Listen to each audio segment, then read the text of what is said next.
Can you tell us more about Tolkien's relationship with Lewis? Tolkien's relationship with Lewis is a very, very interesting subject. Obviously, they meet in the late 1920s. Tolkien's instrumental in Lewis's conversion to Christianity, although not to Catholicism, which was a little bit of a sensitive subject, right? So it's on the famous walk around Addison's Walk in Oxford, where Tolkien and Hugo Dyson convince Lewis that Christianity is true. It has value as the true myth. Tolkien actually wrote a poem called Mythopoeia to sort of summarize a little bit of the conversation that went on in that walk. They became very, very good friends, right? But it's a complicated friendship. It's a friendship that has a little bit of a sore spot because of the religious difference, right? Lewis really hurts Tolkien early on by sort of mocking his relationship, or his devotion to St. John. And you've got elements of that recur throughout the friendship. There's also the challenge of Lewis is a bachelor, right? Lewis has sort of free run of his time. Tolkien is a married man with 4 kids. At one point, Lewis gets exasperated and calls Tolkien the most married man I know, right? Because he's always going home to be with his family, being with his wife. On the Tolkien family side, Edith did sometimes sort of resent the amount of time that he spent with his friends. So it's a beautiful friendship. It's also a really complicated friendship, right? There are massive triumphs, and we should focus on the triumphs of the friendship of Tolkien and Lewis, because that's the main note, right? Tolkien is the one who gets Lewis's space trilogy published in the first place. Tolkien encourages Lewis, and Tolkien helps Lewis. Lewis, for his part, is sort of this continual encourager without whom Lord of the Rings would probably not be written. The final note, though, is actually kind of a sad note. The Tolkien-Lewis friendship is really, really strong through the 1930s. 1940s, it gets complicated by the introduction of Charles Williams, who Tolkien sort of suspects in a couple of ways and who immediately captivates Lewis. Then Williams dies in 45. Then later in the 50s, Lewis has his somewhat strange marriage, right? It's a marriage under strange circumstances. This further drives a little bit of a wedge between them. And this is the horrid thing, right?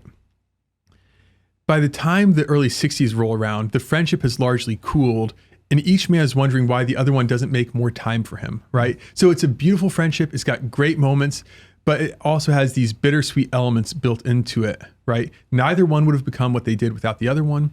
They push each other on. They refine each other's thoughts. It's a glorious thing, but being human as we are, there's also tension and sadness in it too. So, what did Tolkien have to say about Lewis's space trilogy? Tolkien was favorably disposed to the first 2 books.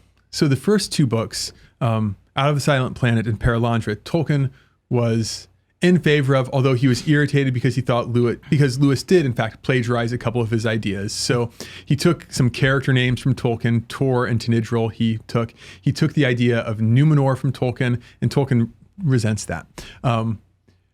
He does not like that hideous strength. He doesn't like it at all, because he notes in that hideous strength, you've got this Charles Williams mysticism sort of creeping into it. He notes that in that hideous strength, you've got this Charles William fascination with the Arthurian legend, and he thinks that spoils the conclusion to Lewis's space trilogy. So favorable towards the first 2 books, generally speaking. The 3rd book he regards as lamentable. Getting to Lewis's fiction, when you read Dostoevsky, he says more in a paragraph than modern authors say in books. There's just so much coming at you with every word, and you get such a full idea of not only the picture, but the kind of psychological state of those interacting.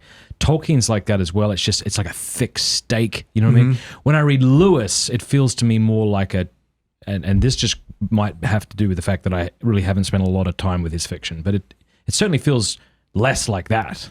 More like a chicken breast, not a thick steak. No, I think and then when you read modern authors, like I've told you, occasionally I've tried to like Stephen King or something, and I never can.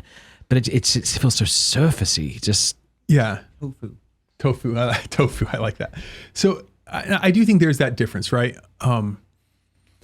Lewis is a very forceful and energetic writer, right?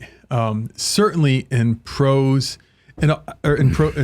prose. My gosh, certainly in nonfiction. Also in fiction. there will be less packed in there. There will be less that's sort of arcane that you have to work through. There's less layering. I think I could be proved wrong on this. I think the grammar is probably more simple as well.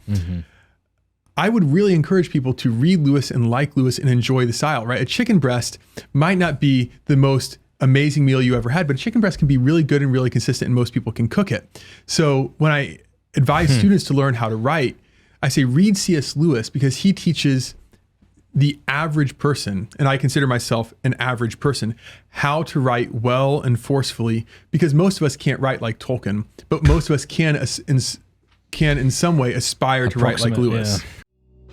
Hey, thank you so much for watching. Before you go, do us a favor, leave a comment, let us know what you thought of the video, like, and subscribe.